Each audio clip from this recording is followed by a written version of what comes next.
இந்த மலைக்குள்ள ஒரு ரகசியம் உறங்கிக்கிட்டு இருக்கு. அது என்ன ரகசியம் தாத்தா?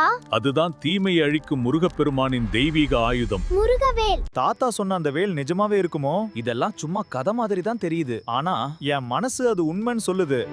நாம அதை தேடி போகலாம். இந்த வரப்படத்தின்படி பார்த்தா அந்த மலைக்குகையில தான் வேல் இருக்கணும். காடு மலைன்னு போறோமே, உயிருக்கு பாதுகாப்பு உண்டா? முருகன் மேல பாரத்தை போட்டு சென்று பாப்போம். இன்னும் நேரம் இருக்கு, யோசிச்சுக்கோ. வேணான்னா ஊருக்கே திரும்பிடலாம். இப்ப பயந்து பின்வாங்கினா வாழ்நாள் முழுக்க ஒரு சாதிக்க முடியாது. வா போலாம். இந்த காடு ரொம்ப நிசப்தமா பயங்கரமா இருக்கு அர்ஜுன். பயப்படாத, நாம சரியான பாதையில தான் போய்கிட்டு இருக்கோம். சரி, அங்க பாரு கார்த்திக். அர்ஜுன், அங்க பாரு. அது என்ன? ஏதோ ஒன்று நம்ம தொடர்ந்து கவனிச்சுக்கிட்டே இருக்கு. ஜாக்கிரதையாரு.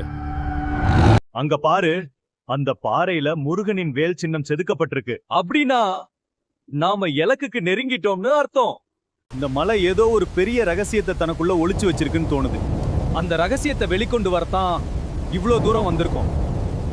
தாத்தா சொன்ன குகை அதுதானே? சந்தேகமே இல்ல. வா, என்னதான் இருக்குன்னு பாத்துடலாம். இந்த குகை சுவர்கள் முழுக்க முருகனின் புகழை பாடும் கல்வெட்டுகளா இருக்கு. இங்கேதான் அந்த தெய்வீக வேல் மறைக்கப்பட்டிருக்கு. இத வெறும் குகைன்னு சொல்ல முடியாது, ஒரு பிரம்மாண்டமான கோயில் மாதிரியே இருக்கு. நில்லுங்கள். இந்த தெய்வீக வேல் பேராசை கொண்டவர்களுக்கு சொந்தமானதல்ல. நாங்கள் பேராசையோடு வரவில்லை, இறைவனின் அருளை தேடி வந்திருக்கிறோம். உங்கள் உள்ளம் தூய்மையானதா?